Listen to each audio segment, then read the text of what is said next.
almost like the Flashpoint, where it starts, one of the key matrix lines that will help shatter this status centralized system.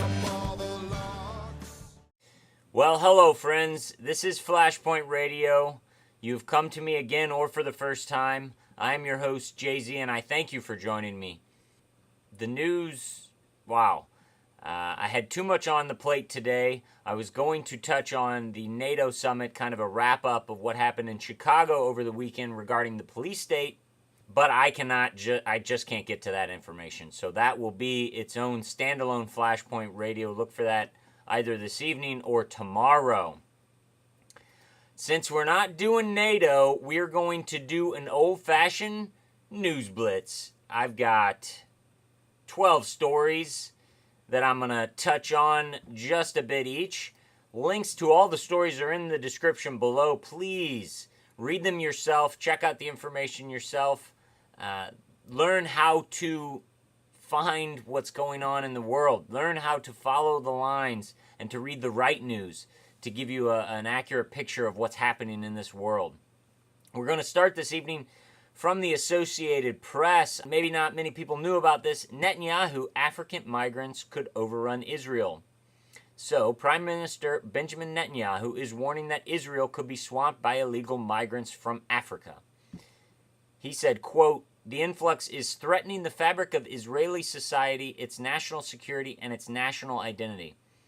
He says if Israel doesn't stop it, then 60,000 infiltrators are liable to become 600,000 and lead to the eradication of Israel as a Jewish and democratic state. Operative line there, Jewish and democratic state. I believe, now I may be wrong, but I believe that means it is fully democratic for Jewish people. Those that are not Jewish that live in Israel do not have the same rights as other Israelis, Jewish Israelis. I may be wrong, someone correct me on that, but that's what I believe it is. It's a Jewish democratic state. Other people are allowed to stay there, but you don't get the rights afforded to the Jews in Israel. So who is tolerant here, Israel or some of the other people in the Middle East? Not saying anything about the whole situation, just saying question, question, question. How about we hop to Great Britain from the Daily Mail online? Headline, schools are deliberately failing to correct spelling errors to avoid damaging pupils' self-esteem. Told to correct no more than 3 mistakes in one piece of work because too much red pen is discouraging. To avoid damaging pupils' self-confidence. Oh, yes. Great idea. We need to be nicer to the kids who don't try hard enough to do the things that should come naturally. We should coddle them.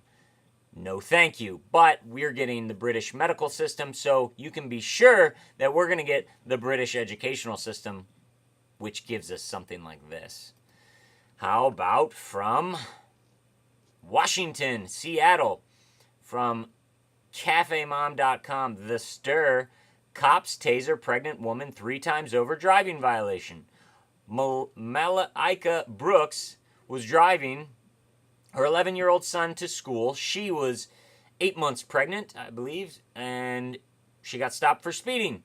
She felt she wasn't doing anything wrong. She refused to sign the ticket. In Washington State, that is a crime, and so they tasered her 3 times. Read the article below. It's amazing. Then she sued. The officers won in district court, and then the officers appealed so it could go to the Supreme Court, so they could find even more justification for the extreme violence against a pregnant woman. How weak are you, police? How weak are you? Well, let's see this from Infowars.com. New York cop threatens to rape citizen with gun. Video below in description. Watch the video. Warning, it is very vulgar, very graphic, and this is a horrible human being that has been given a badge by the city of New York. Of course, they say that they've had problems with these youths not dispersing and playing loud music. So this is the only way that police can seem to get through to these people. He says, I have the long male genitalia. You don't. My male genitalia will go... I can't even do it. I can watch the video if you want. I'm sorry about that. I apologize. But this is the police in New York City. Some of the police. But if these guys have jobs, then the good cops aren't doing their job. That's it. If these guys are allowed to have jobs, then the good cops aren't doing their job. Therefore, they deserve the bad name that comes along with being a police officer these days. But they're going to be hiring cabbies from WPIX 11 out of New York, cabbies to be trained to spot and counsel hookers. It says New York City has a budget surplus of $2 million and they need to spend it. How can New York have a budget surplus of $2 billion? $2 million, with an M. But they're going to spend it training cabbies to counsel hookers and then turn them in, of course. So they will be turning them into spies, which is just what happened in Germany, which would happen in any dystopic novel written by George Orwell, to have everybody spy on you. Everybody's a spy. At least somebody's standing up. Councilman Dan Halloran said, "This is the worst of all worlds. Big Brother and social workers combined in our cabbies, and the city's going to pay for it." He says, aren't there better things to be using this money for? Or maybe we should just give it back to the taxpayers when we have a surplus. How about that? That's a novel idea, isn't it, government? Why don't next time you hear about your city having a budget surplus, you call them and say, why can't I get some of that back? I don't need a new park. I don't need new benches. I don't need new technology for our police to write tickets. Give me a break.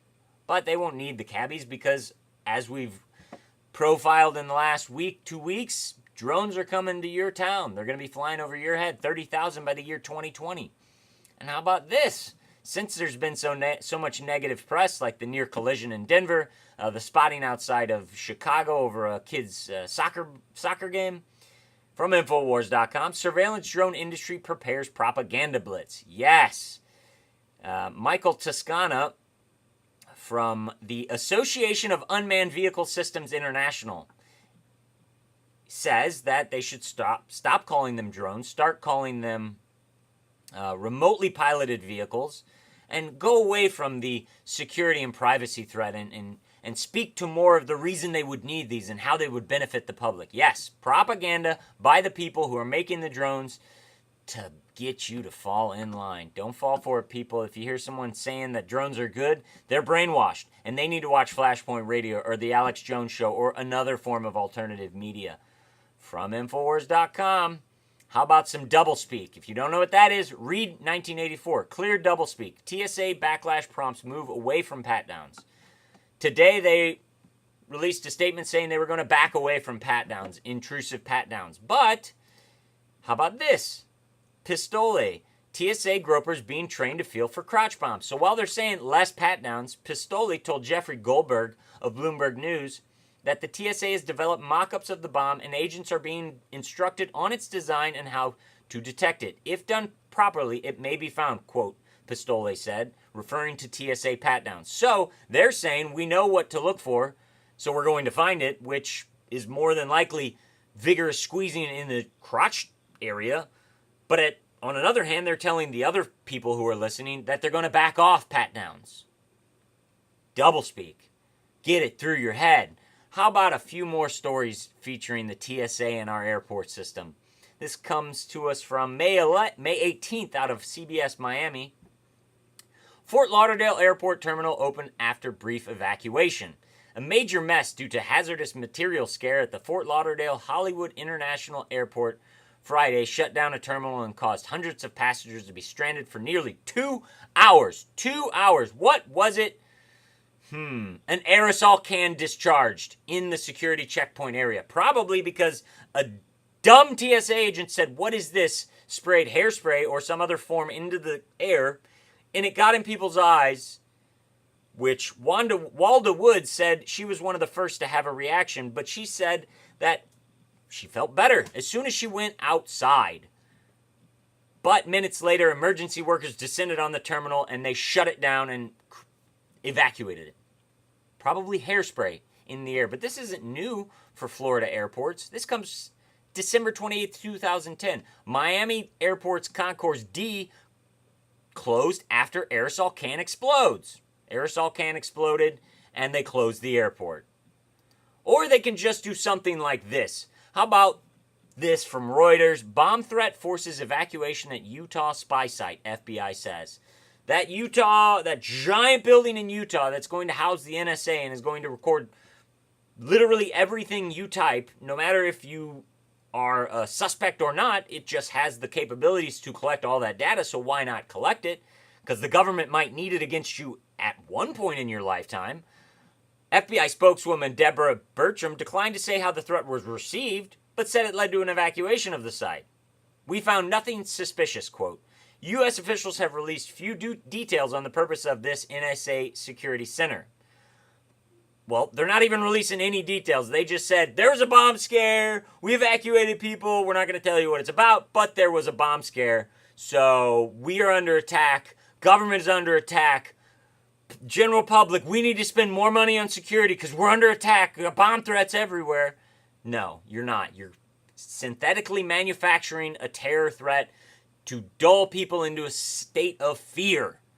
And then there'll just be drones walking around, jumping at every popped tire or every bottle stepped on or any loud bang. They'll think it's a terrorist bomb and they'll call you because that's what you want. Fear running through the veins of American citizens so they will forget about their rights. But most of them have already forgotten. Watch my NATO summit breakdown coming up. It will shock you with video and conflicting assessments of what happened. One from the government and one from the people that got beat by the government. Thank you for watching Flashpoint Radio. Remember, follow me on Twitter at Flashpoint Radio, Facebook.com/Flashpoint Radio. I will see you again tomorrow. Jay-Z saying, God bless and keep your eyes to the sky. With the feathers of angels stuck beneath your head. The regulator swinging pendulum.